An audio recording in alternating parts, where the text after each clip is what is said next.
In this topic, we'll cover the key foundational laws that HR practitioners should be aware of in helping leaders establish a business.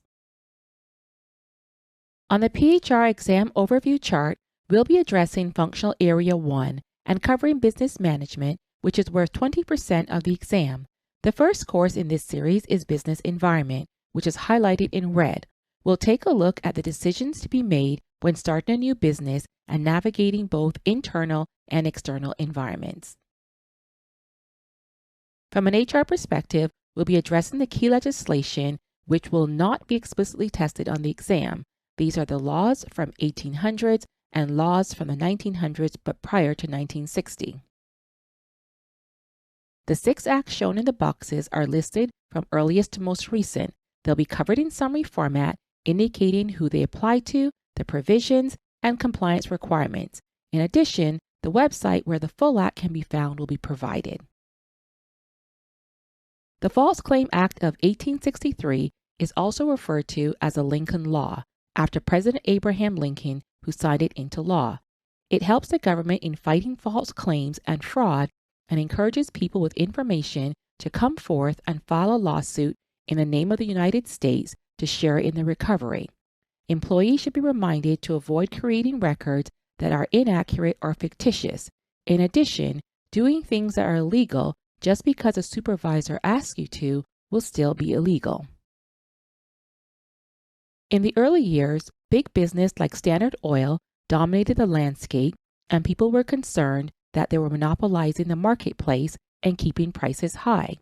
John Sherman, a Republican senator from Ohio, was chairman of the Senate Finance Committee and spearheaded this law that later broke up Standard Oil Company into smaller units, which today falls under ExxonMobil, Chevron Corp, and BP. Over the years, case law has developed, concluding that attempting to restrict competition or fix prices can be seen as a violation of this law. Restraint of trade is also prohibited. The Clayton Antitrust of 1914 defines unethical business practices, which were intended to strengthen earlier antitrust legislation. The Act prohibits anti-competitive mergers, predatory and discriminatory pricing, and other forms of unethical corporate behavior. The Act also protects individuals by allowing lawsuits against companies and upholding the rights of labor to organize and protest peacefully. There have been several amendments to this Act, expanding its provisions. When companies go public by issuing common stock for trade, it's done on the primary market. The Securities and Exchange Act of 1934 provides for governments in the secondary market, which is where all trading happens after the initial public offering. The Act created the Securities and Exchange Commission, which have oversight authority for trading stocks in the United States. It extends the disclosure doctrine of investor protection to securities listed and registered for public trading on any of the U.S. exchanges. The Trademark Act of 1946 is a legislation that created federal protection for trademarks and service marks. Officially, it was called the Lanham Trademark Act, and it set forth the requirements for registering a trademark or service mark for legal protection. Trademark protection safeguards the exclusive use of a trademark that has been registered within the U.S. Patent and Trademark Office, or a trademark that has been established by a business, entity, or individual through its use in commerce. A trademark, which is considered legal property, is a logo, a symbol, a phrase, or word that a company, individual, or entity uses to identify and distinguish itself and its products.